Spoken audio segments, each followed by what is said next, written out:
오늘 우리에게 은혜 주실 하나님의 말씀은 구약성경 이사야 14장 1절부터 20절까지의 말씀입니다. 이사야 14장 1절부터 20절까지의 말씀을 우리 드라마 바이블과 함께 봉독하겠습니다. 제 14장.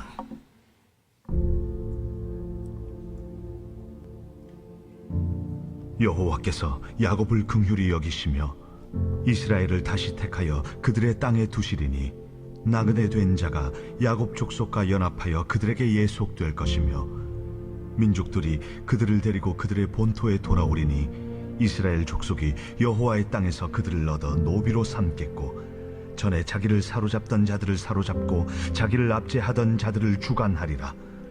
여호와께서 너를 슬픔과 곤고와 및 내가 수고하는 고역에서 놓으시고 안식을 주시는 날에 너는 바벨론 왕에 대하여 이 노래를 지어 이르기를 압제하던 자가 어찌 그리 그쳤으며 강포한 성이 어찌 그리 패하였는고 여호와께서 악인의 몽둥이와 통치자의 귤을 꺾으셨도다. 그들이 분내어 여러 민족을 치되 치기를 맞이 아니하였고 노하여 열방을 억압하여도 그 억압을 막을 자 없었더니 이제는 온 땅이 조용하고 평온하니 무리가 소리 높여 노래하는도다.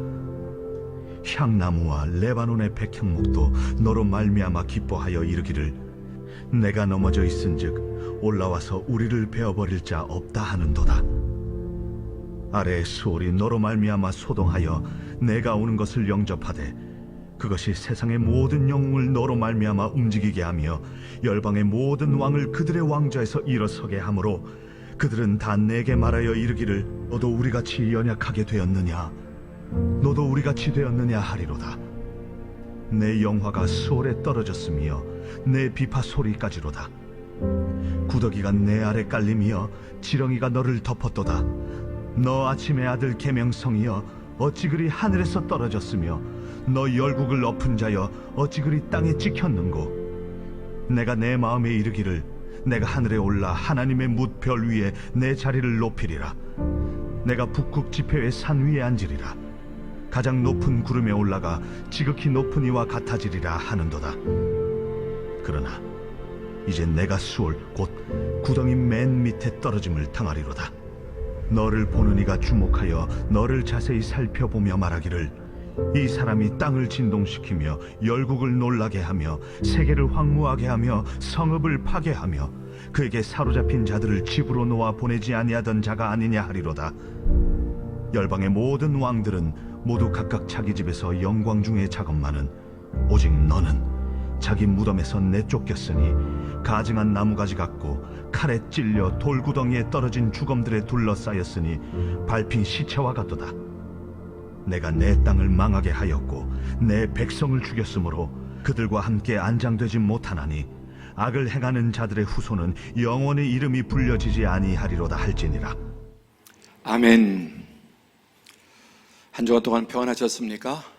네, 오늘 예배 자리에 나온 사랑하는 성도들 한 분 한 분 하나님께서 만나주시고 또 응답해 주시고 또 하나님의 말씀을 통해 다시금 우리의 갈 길이 선명하게 되는 은혜가 있기를 바랍니다.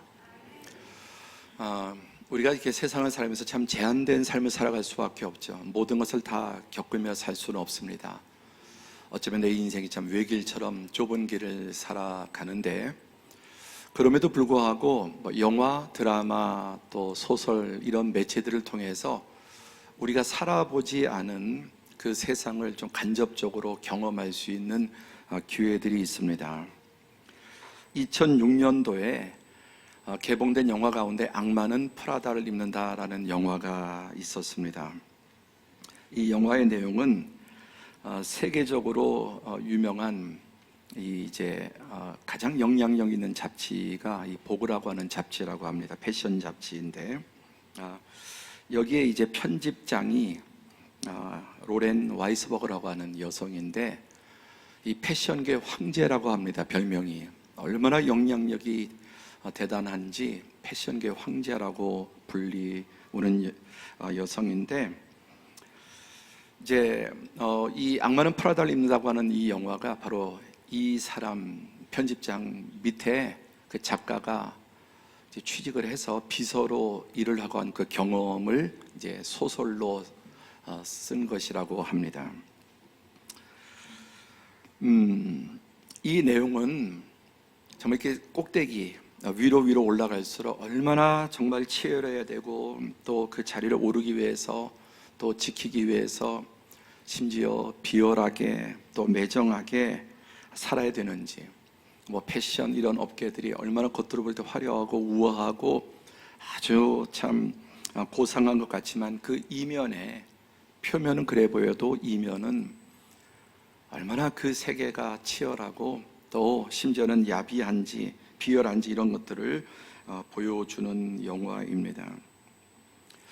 우리가 굳이 뭐 세상의 꼭대기에 가보지 않아도, 왕족이 되지 않고 재벌이 되지 않아도 이런 영화나 이런 것들 통해서 그래도 그런 삶이 어떤지 많이 들여다볼 수 있습니다.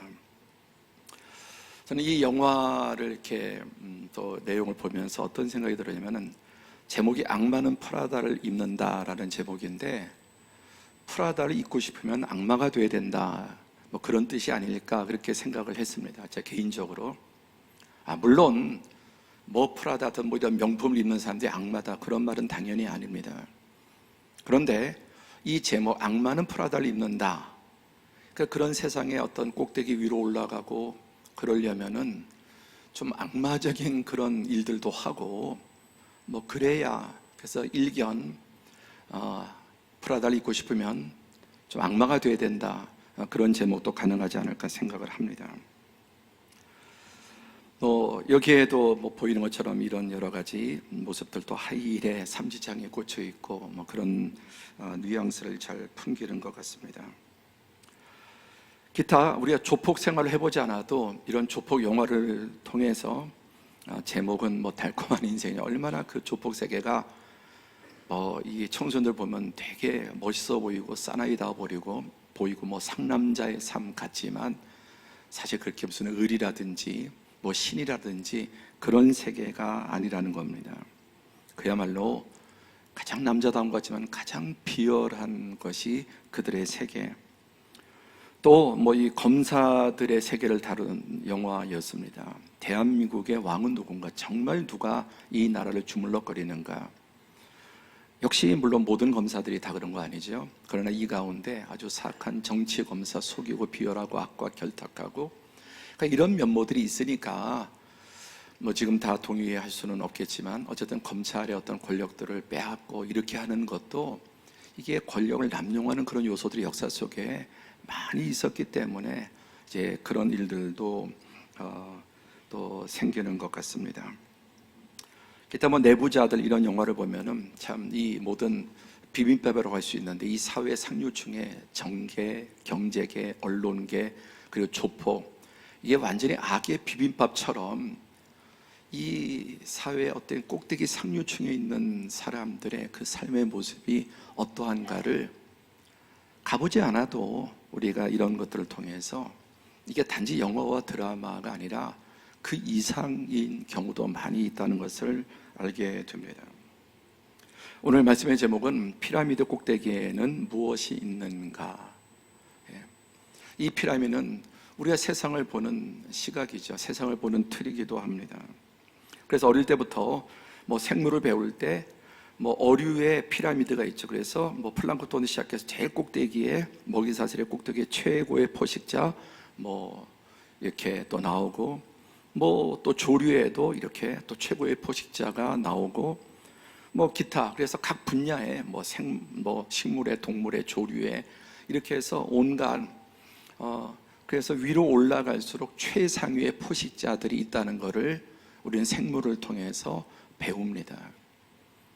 이게 단지 자연을 해석하는 틀만이 아니라 정말 이 세상 인간이 살아가는 인간 사회, 이 피라미드 꼭대기에 올라가면 거기에 무엇이 있겠는가. 가장 강하고 가장 똑똑하고 또 가장 유능한 사람들이 그 자리에 있다고 생각하고, 거기에는 정말 찬란한 영광과 빛이 있고 행복이 있다고 생각을 합니다. 자, 이런 생물학적인 개념은 우리 인간 사회에도 실제 이런 틀이 분명히 존재합니다. 또 세상을, 인간 사회를 이런 틀로 역사적으로 과거를 보거나 지금을 봐도 이런 틀들이 존재함을 누가 부인할 수 있겠습니까? 요즘은 일제 못하게 했다 그러는데 아이들 피라미드 뭐 협력 여러 가지 이유가 있겠지만 실제 여러분 어릴 때부터 이런 것들이 또 이런 교육을 통해서 아이들의 인식 속에 이 세상은 피라미드고 양육강식이고 강한 놈이 살아남고 똑똑한, 그리고 피라미드에 올라가려면 누군가를 밟아야 되는, 그렇게 노골적으로 가르치지 않아도 실상 이런 것들이 스며들게 되어 있습니다. 뭐 전에 아주 히트를 쳤던 드라마죠. SKY 캐슬, 우리나라 최고의 명문대 약자이기도 하고, 스카이 캐슬, 이 피라미드 제일 꼭대기에 올라가려면 어떻게 살아야 되는가, 그 꼭대기에 사는 사람들의 어떤 실체, 그리고 그들이 어떻게 올라갔는지, 어떻게 유지하는지, 그리고 그것을 어떻게 자식들에게 또 그것을 물려주려고 하는지를 잘 보여주는 드라마라고 생각을 합니다. 우리는 이런 것들을 보면서 개탄하고 한탄하고 또 막 비난을 하면서 알게 모르게 우리 안에도 이런 욕망이 있음을 누가 부인할 수 있겠습니까? 우리가 할 수만 있다면 능력이 안 돼서 우리 자녀들도 정말 SKY 스카이, 그래서 사회 상류층이에요. 그래서 정말 우리가 발버둥 치고 희생하고 정말 힘에 겹도록 모든 수고를 아끼지 않는 것이 우리 자녀들이 이 사회에 피라미드 꼭대기에 올려보내기 위해서 노력하는 측면이 없지 않을 것입니다. 거기에 무엇이 있길래, 사실 우리는 끊임없이 영화나 드라마나 소설이나 이런 것들을 보면서 그 꼭대기에 파멸이 있다는 것을 봅니다마는 여전히 갈망합니다. 오늘 말씀의 제목, 피라미드 꼭대기에 무엇이 있는가? 첫 번째, 다 함께 시작. 피라미드의 꼭대기엔 최고의 어둠이 있습니다. 피라미드 꼭대기에 두 가지가 있는데, 첫째는 세상에 가장 깊은 흑암이 피라미드 꼭대기에 있습니다. 오늘 본문 이사야 14장은 너는 바벨론 왕에 대하여 이 노래를 지어 이르기를, 바벨론 왕에 대한 이사야 선지자의 예언입니다. 하나님의 말씀인데, 바벨론 제국 아시죠? 역사상에 가장 화려했던 대제국, 한 나라도 아니고 주변의 나라들을 다 정복해서 다 군합발로 칼과 창으로 다 피비린 나게 다 정복해서 빼앗고 탈취한 것으로 바벨론 대제국을 건설했습니다. 세상의 피라미드의 원탑이 바벨론 왕은 황제는 오직 홀로 높은 원탑입니다. 근데 그에 대해서 자, 그가 어떻게 이렇게 되었습니까? 4절에 보니까 압제하던 자, 강포한 성, 그리고 여호와께서 악인의 몽둥이와 통치자의 귀를 꺾으려, 그들은 몽둥이와 통치자의 그 권력을 가지고, 그것이 여러분 군사력이고 경제력이고 그게 폭력이고 이런 힘을 가지고 이 열방의 다른 나라들을 압제하고 강포하고 몽둥이와 또 권력을 통해서 그들이 그 자리에 올라간 것입니다. 6절에 보면 그들이 분내어 여러 민족을 치기를 맞이하지 아니하고, 그렇게 어마어마한 제국을 가지고 있으면서도 계속해서 더 다른 제국, 더 나른 나라들, 몇 달 전에 말씀드린 것처럼 러시아와 우크라이나의 전쟁을 보면은 이 러시아 땅은 비현실적인 거대한 영토를 가지고 있지만은 만족하지 못합니다. 바벨론 왕의 그 탐욕이 그대로 배어 있는 것입니다. 열방을 억압합니다. 그런데 누구도 막을 자가 없습니다.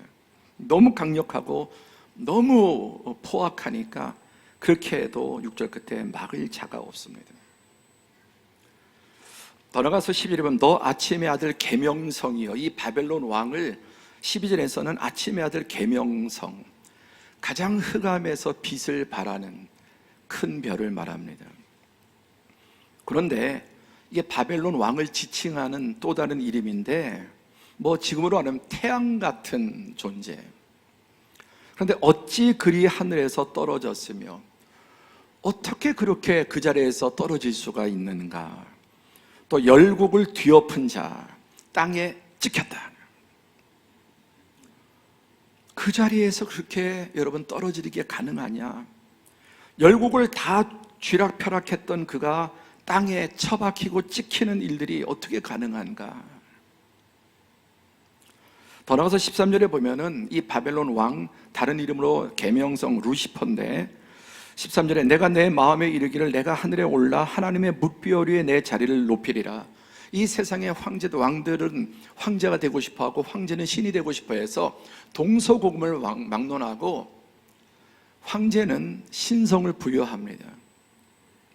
그래서 신하를 만들죠. 신의 후손이고, 일본도 그 태양신의 천황은 태양신의 아들인 겁니다. 이게 특별한 민족 나라가 아니라 높아지고 왕이 되고 이제 여러 왕들을 정복해서 황제가 되고, 그것도 만족 못하고 신의 반열에 올려서 아예 넘사벽으로 만들어봐요. 도무지 넘을 수 없는, 건드려서 안 되는 신의 뜻, 하늘의 아들, 하늘이 준 권력, 그리고 그것을 대물림하는 것입니다. 그래서 하늘에 올라 하나님의 뭇별 위에 내 자리를 높이리라. 신의 자리까지. 여러분, 아담과 하와가 이 피조물의 피라미드의 꼭대기에 있던 자, 하나님이 만물의 영장으로 세우셨는데 거기에 만족하지 못하고 하나님 자리까지 올라가는, 그게 선악과란 말이에요. 선악과가 뭐냐? 만물의 영장이 되었는데도 만족하지 못하고 자기를 만드는 하나님의 자리까지 넘보는 거예요. 그래서 가장 높은 구름에 올라가, 이 가장 높은 구름은 하나님의 영광의 쉐케나, 하나님의 영광을 보호하는 그 자리까지 올라, 그 위에 북극 꼭대기에 올라가서 자기가 하나님의 자리에 가겠다고 하는 것입니다. 인류가 하는 모든 노력과 발버둥은 결국은 바로 호모데우스, 이 하나님까지 물리치겠다, 신의 영역으로 인간이 가겠다는 것입니다. 이성의 힘으로, 권력의 힘으로, 돈의 힘으로, 과학의 힘으로, 의학의 힘, 이런 모든 것들을 다 동원해서 결국 이 피라미드 꼭대기에 결국 신의 자리까지 가겠다고 하는 시도입니다. 근데 예수님이 뭐라고 말씀하셨습니까? 어찌 그리 찍혔는고 땅에 떨어졌나고 했는데, 누가복음 10장 18절 시작. 예수께서 이르시되 사단이 하늘로부터 번개같이 떨어지는 것을 내가 보았노라. 우주의 광속보다 빠른 게 없죠. 번개는 빛이죠.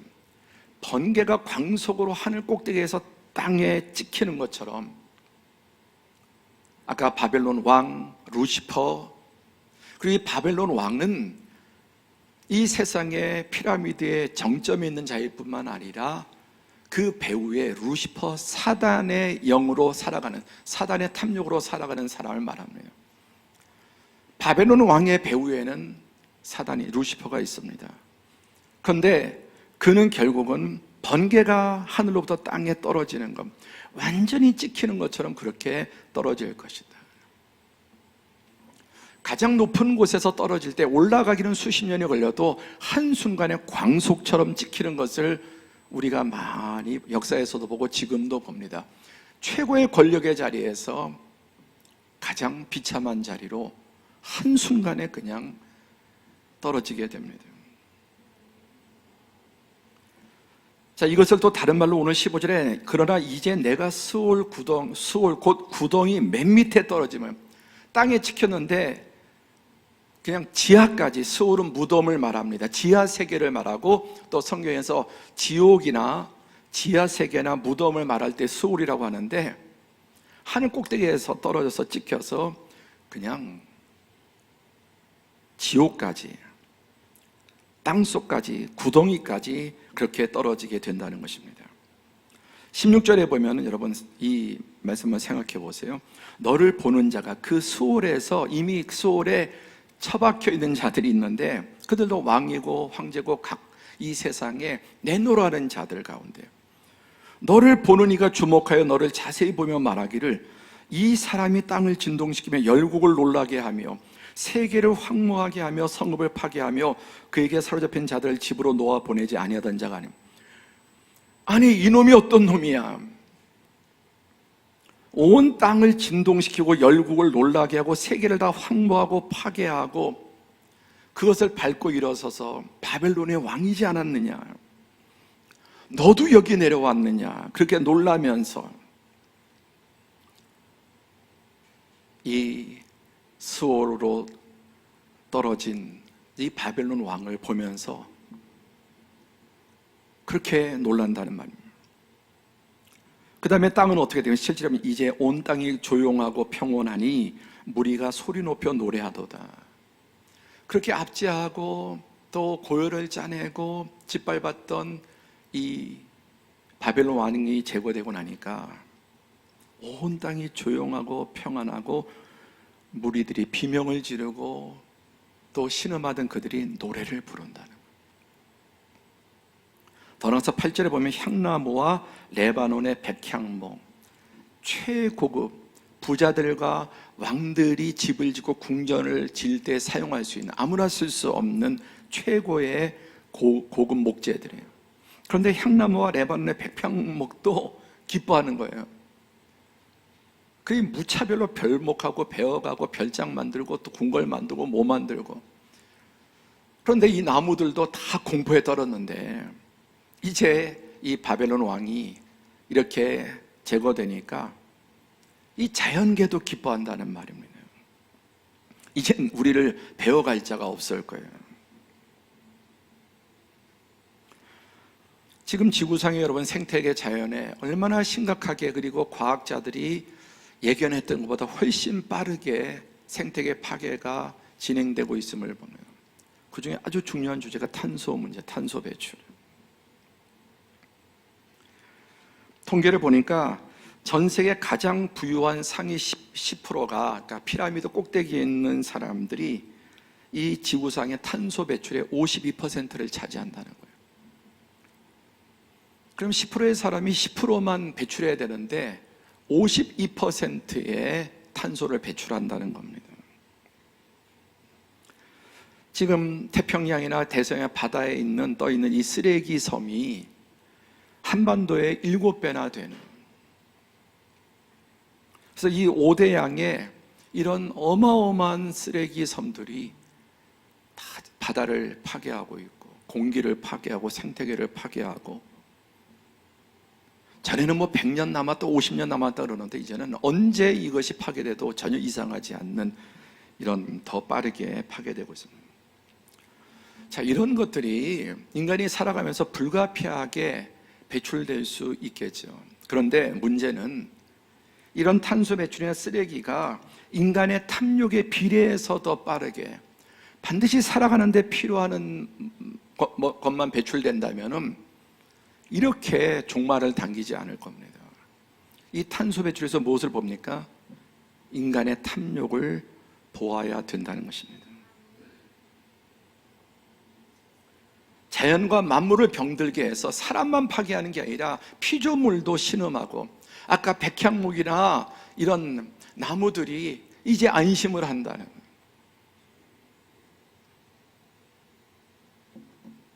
성경은 인간의 탐욕 때문에, 죄 때문에 이 우주 만물이, 자연계 생태계가 다 신음하고 병들어가고 있다고 말씀합니다. 이게 요즘 와서 나온 말씀이 아니라 2000년, 3000년 전에 하신 하나님의 말씀입니다.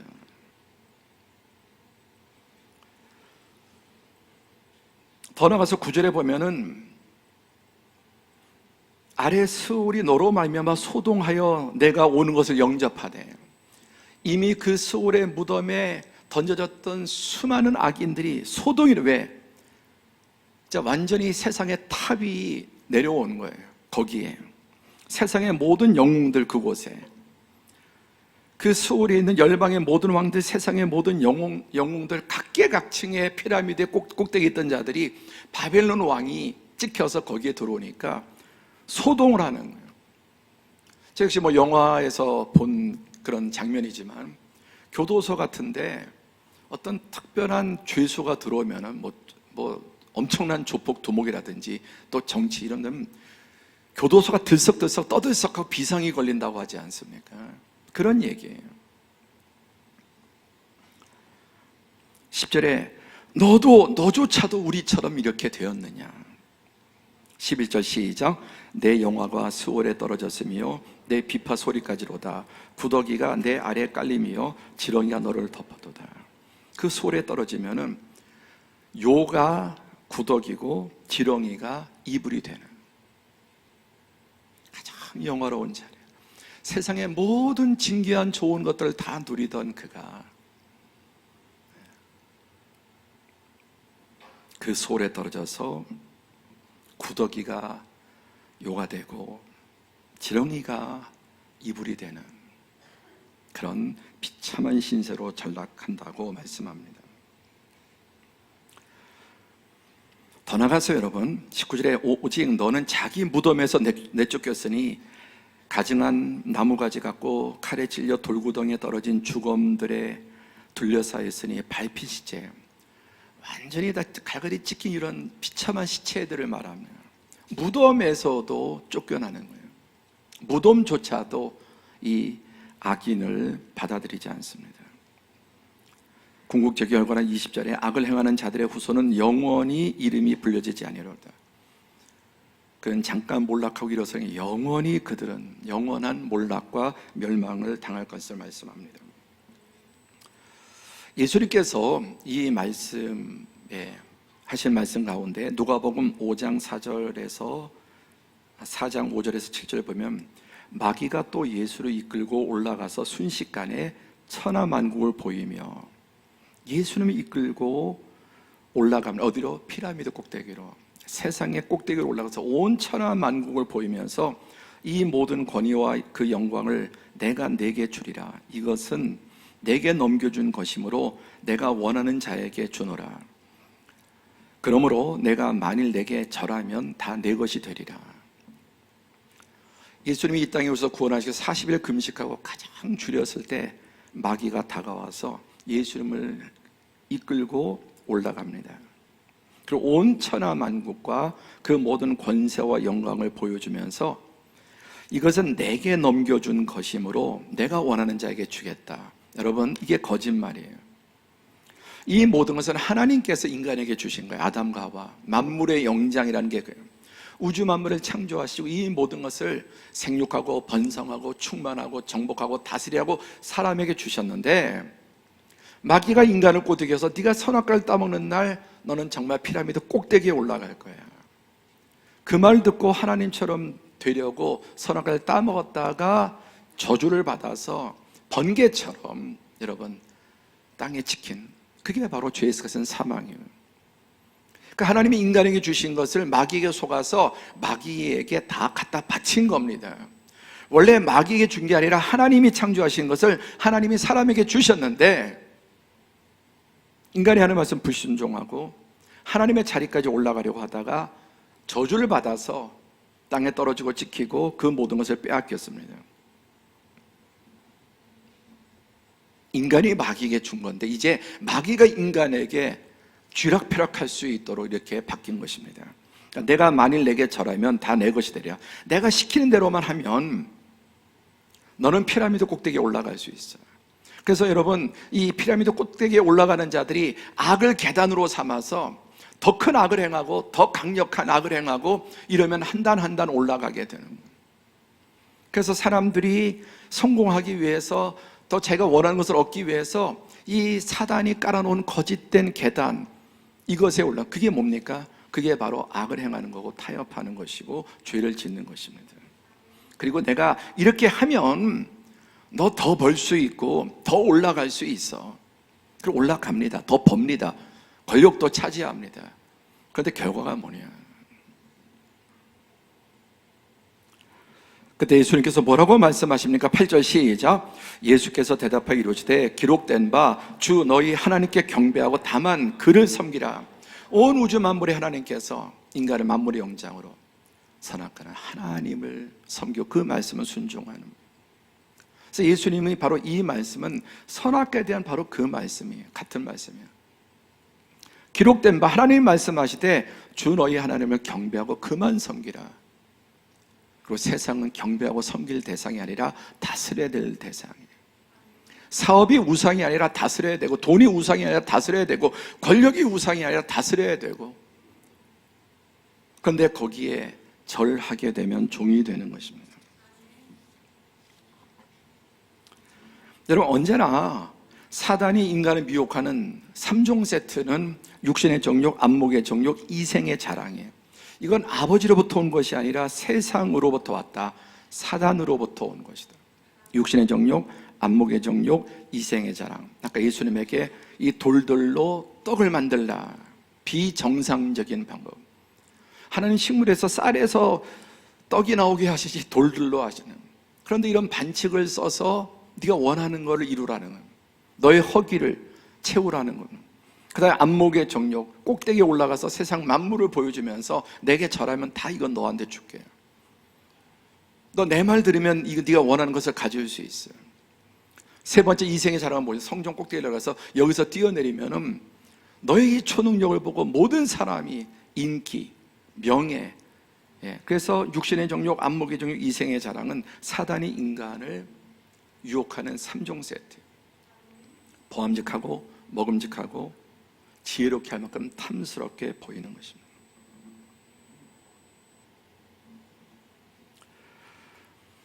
괴테의 유명한 소설 파우스트라는 책이 있는 거 아시죠? 이 파우스트라고 하는 책의 제목은 또 주인공의 이름이기도 한데, 이 파우스트는 라틴어 파우스투스라고 하는 말입니다. 파우스투스. 그 뜻이 뭐냐? 파우스투스가 행운 이런 뜻이에요. 행복이 아니라 행운. 다 여러분 들어보셨겠지만 네이클로바 있죠. 네이클로바. 행운을 상징하죠. 세이클로바는 행복을 상징하죠. 근데 클로버 밭에 가면은 네이클로바 잎을 발견하고 따면은 행운이 온다. 그래서 막 그 클로버 밭을 밟고 다니면서 그렇게 깔려있는 새잎 클로버 행복은 두고 행운을 찾아서, 그래서 행복을 밟고 행복을 버리고 행운을 찾아서, 근데 그거 따면 네이클로버가 발견해서 따면은 행운이 옵니까? 행운이 오지 않잖아요. 그런 신화들을 만들어내서 거기에 쫓겨서 로또 이거 당첨되면 내 인생, 그건 행복이 아니라 행운이죠. 행운은 불행의 지름길입니다. 오지도 않지만 와도 불행의 지름길입니다. 오늘 일상에 너무너무 행복한 일들이 많은데 더 큰 것 바라고 행운을 바람으로 우리가 삶에서 하나님 주신 행복들을 다 밟고 뭉개고 이렇게 살아가는 사람들이 얼마나 많습니까? 마귀에게 속는 것입니다.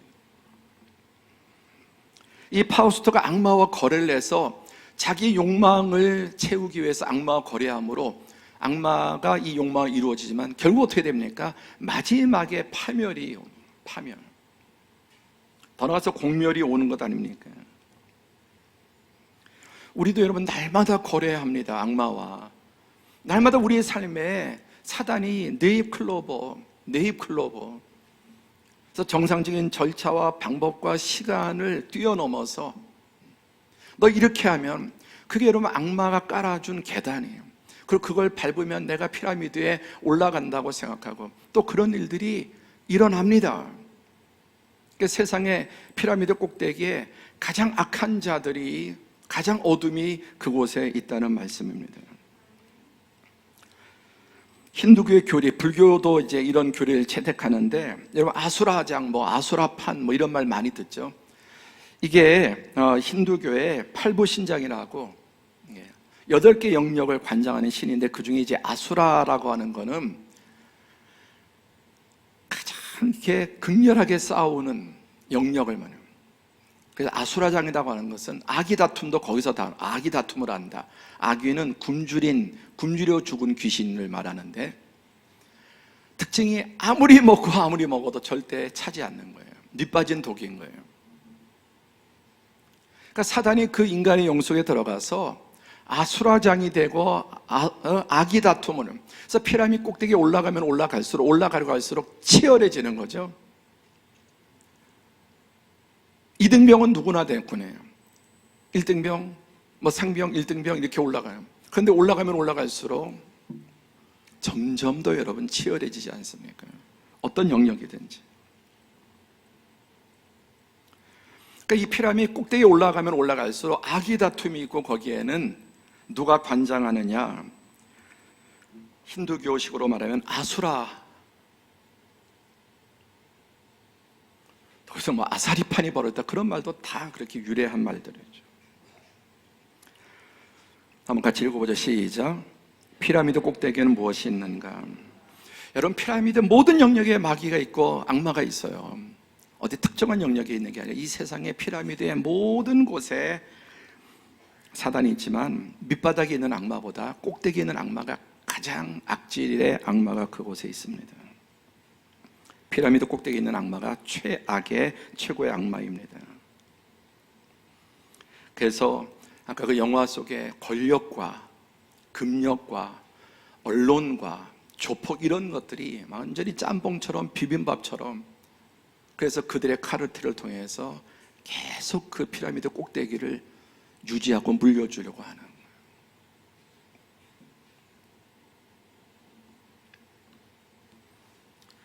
두 번째,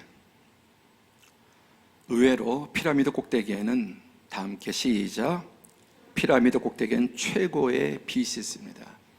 가장 어둠이 있고 가장 강한 악이 있고 악독이 있을 뿐만 아니라 피라미드 꼭대기에는 최고의 빛이 있습니다.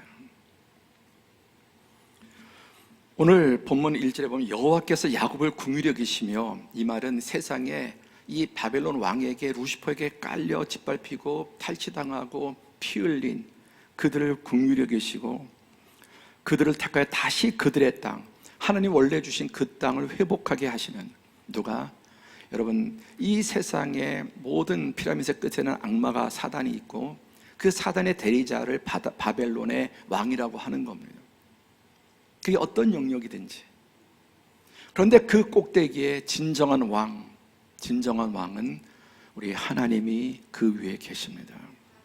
그래서 하나님께서는 이 악을 심판하시고 거기에 이 피라미드의 밑바닥에 쫓겨난 자들, 짓밟힌 자들 긍휼히 여기시고 빼앗긴 그들의 땅을 다시 찾아주세요. 에덴을 회복하게 하십니다. 2절에 보면 본토로 돌아오게 하신다. 그리고 이스라엘 족속이 여호와의 땅, 하나님이 원래 주신 각자의 그 목, 그 자기의 땅을 얻게 됩니다. 3절에 보면 여호와께서 너를 슬픔과 곤고와 및 내가 수고하는 고역에서 놓으시고 안식을 주시는 날이야. 만약에 정말 진정한 이 우주의 피라미드 꼭대기에 사단이 있다면 우리는 그 사단을 경배해야 될 거예요. 그러나 온 우주의 가장 다행스러운 일은 그 위에 우리 하나님이 계시다는 거예요. 아멘. 우리는 그걸 믿는 사람들이고, 그분은 날마다 공의를 행하시고 분기별로 공의를 행하시고, 그분은 결산하시고 정산하시고 최후의 심판을 하시는 온 우주의 꼭대기에 영원한 빛이신 우리 하나님이 계시다는 것입니다. 그래서 이사야 40장 4절에 보면, 오늘 14장을 읽었는데 40장에 보면 내 백성을 위로하라. 그 짓밟힌 자기 백성, 자기 자녀들, 이제 그들의 노역이 끝나고 죄악이 사함받고 그들이 또 피라미드 밑에도 죄가 있다 그랬죠. 어느 곳에나 피라미드에는 죄가 있고 어둠이 있고 악이 있는데 가장 강력한 악질들이 꼭대기에 있고, 그 다음에 또 그 악에 좀 덜한 사람이 깔리고, 그래서 그들이 또 하나님의 공의의 심판을, 징계를 받았어도 하나님은 다시 위로하시고 그들을 갑절로 회복시켜 주십니다. 그래서 광야에서 여호와의 길을 예비하고 사막에서 우리 하나님의 대로를 평탄케 한다. 함께 하죠. 평탄케 한다. 이게 무슨 말이냐면 피라미드를 깨트려 버리시는 거예요. 이 세상에는 이 구조, 피라미드 구조가 분명히 있습니다. 그래서 생물학의 다 분석대로 그 껍데기만 보는 거예요. 그것은 모든 것은 죄악의 결과예요. 인간이 타락함으로 만물이 저주받아서 어류에도 피라미드, 뭐 식물에도, 세상의 모든 영역에 이 피라미드가 다 만들어진 게 인간의 죄 때문인데, 평탄케 한다는 게 뭐냐면 이 피라미드 구조를 깨버리는, 하나님은 처음부터 에덴 동산에 피라미드를 두지 않으셨어요. 이 인간의 타락이 사단이 만든 것입니다. 4절에 보면 골짜기마다 도두어지며 깊이 파인 골짜기를 다 도둡니다. 무엇으로? 산마다, 언덕마다. 산들을 깎으시고 언덕을 깎아서 하나님은 골짜기를 메우시고 고르지 아니한 울퉁불퉁한 기울어진 것들을 평탄하게 하시고 험한 곳이 평지가 된다. 함께 하죠. 평지. 평지에 평화가 있습니다.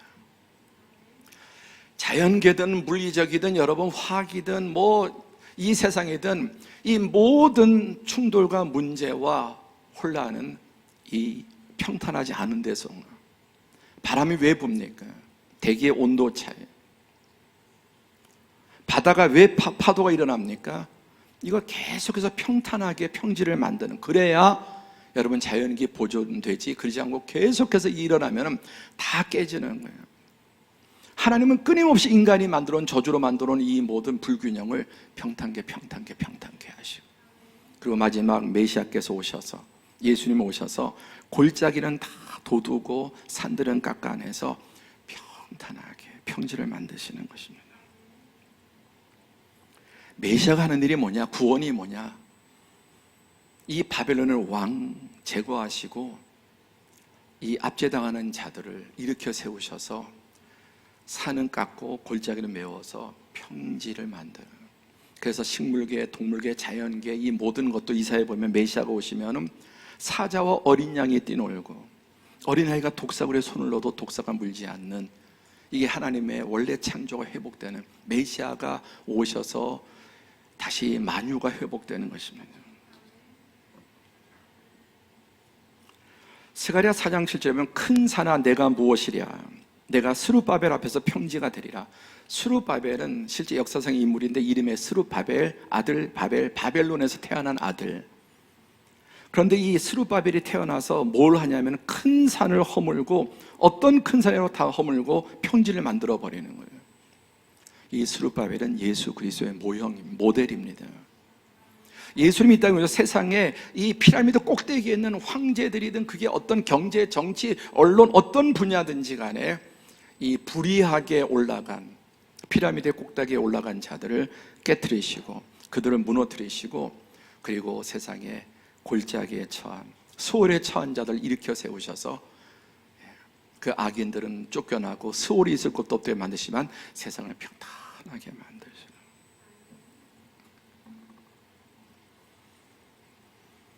이것을 마태복음 4장 16절에 흑암에 앉은 백성이 큰 빛을 보았고 사망의 땅과 그늘에 앉은 자들에게 빛이 비쳤다. 이 세상은 완전히 사단으로 인해서 이 피라미드 구조가 이렇게 확립이 되고 자연계든 인간계든 모든 영역에, 그리고 그 꼭대기의 정점에 사단이 통치하는, 공중권세 잡았다고 하는 말, 그 말입니다. 통치하는데 메시아가 오셔서, 그리고 이 피라미드 구조는 전체가 다 흑암으로 가득 차고 죄로 가득 차. 그러나 흑암에 앉은 백성이 큰 빛을 보고 사망의 땅에 그늘에 앉은 자들이 빛이 비추는, 산을 깎고 어두움을 빛으로 비추는 일을 하신다는 것입니다. 예수님이 이 땅에 스룹바벨 바벨론에서 태어났지만, 예수님이 이 땅에 바벨론 같은 이 세상에 인간의 몸을 입고 오셔서 가장 낮은 곳에 오셔서 예수님이 사셨던 시대 로마 제국이, 바벨론보다 훨씬 강력한 로마 제국이 통치하고, 사람들은 팍스 노마나라고 했습니다. 로마의 평화, 천만의 로마의 군합발, 로마의 압제 가운데 그 흑암 속에 오셔서 헤롯 왕실의 그 사악한, 예수님이 저 여우 헤롯, 사악한 그 사악함으로 유대 권력의 꼭대기에 올라간, 그리고 불의한 법정, 빌라도의 법정도 부패했고 판사도 부패하고 변호사도 부패하고, 그리고 가장 부패한 사내들인 유대 그 율법주의자들의 그 부패한 한가운데 스룹바벨이 되셔서 이 바벨론에 오셔서 태어나셔서 예수님이 어떻게 여러분 그 산을 깎았습니까? 어떻게 골짜기를 메우셨습니까? 십자가의 방법. 세상은 유혈로 이런 것들을 꺾으려고, 그게 폭동이고 혁명이고, 그래서 또 다른 유혈을 통해서 깎아내고 메우려고 하지만 마르크스라든지 이게 다 이 세상의 피라미드를 깨트려서 평등하게 만들자 그러는데, 더 여러분 기괴한 사회가 돼버리지 않습니까? 북한을 보고 저 소련을 보고 저 중국을 아직도 보십시오. 이 공산주의가 플랫하게 만들자, 인본적인 방법으로. 그런데 세상에서 가장 뒤틀리고 가장 피라미드이 강한 게 공산사회입니다. 하나님의 방법이 뭐냐? 그분이 가장 지극히 높은 온 우주의 피라미드 꼭대기에 계신 그분이 이 땅에 내려오셔서 가장 낮은 곳이 십자가예요. 그리고 자기의 죽음을 통해서 권력을 그렇게 깨뜨리신 것이지 유혈적인 방법으로 테러로 해결하시는 게 아니에요. 자신의 십자가의 죽음을 통해 가장 낮아짐을 통해 예수님은 십자가에서 지옥의 가장 밑바닥을 맛보신 것입니다.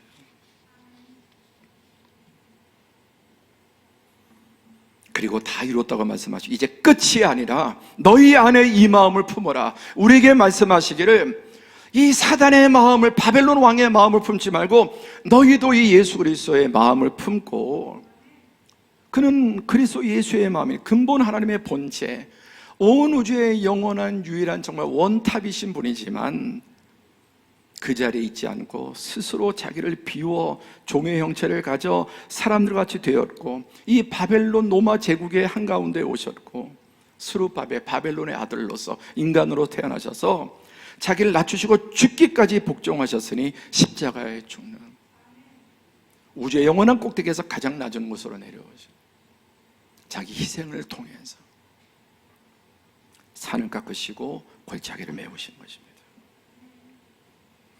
그래서 여러분, 이 세상의 꼭대기에는 가장 짙은 어둠과 사악함과 폭력이 있고 가장 아까 영화 가장 부패한 그런 곳이,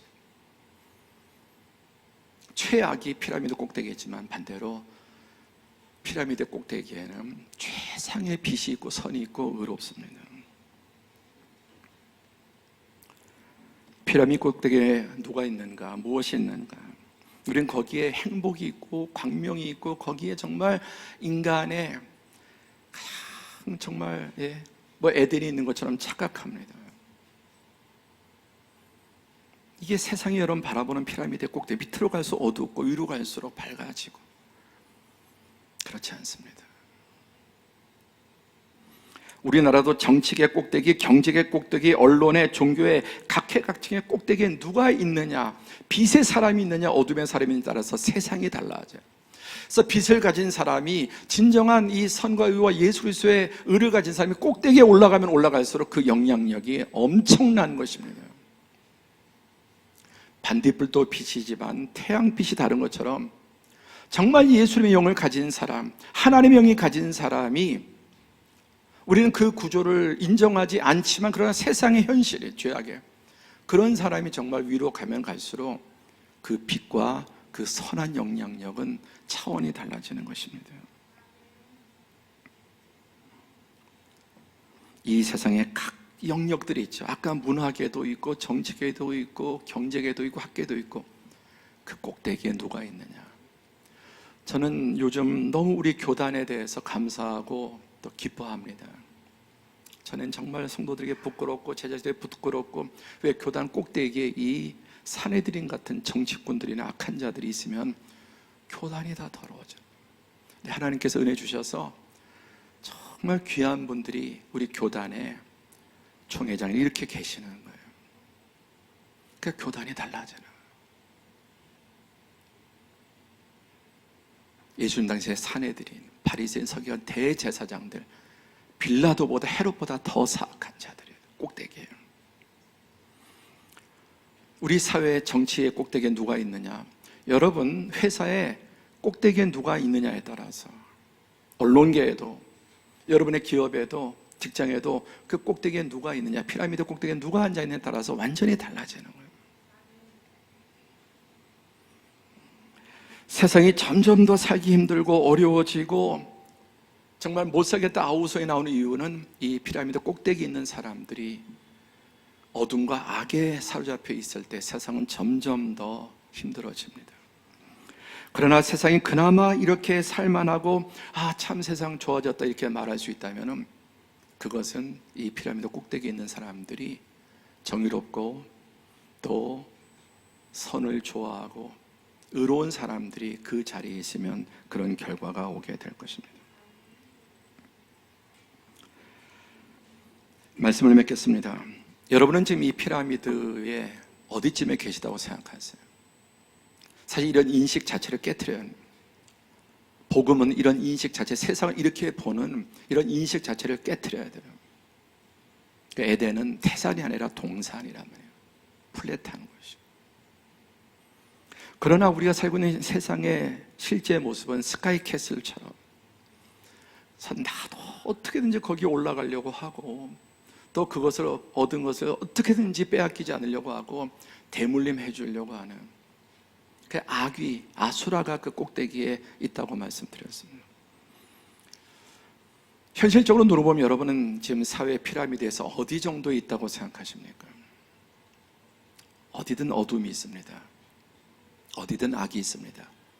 그리고 가장 심각한 악은 제일 밑바닥과 제일 꼭대기에 있습니다.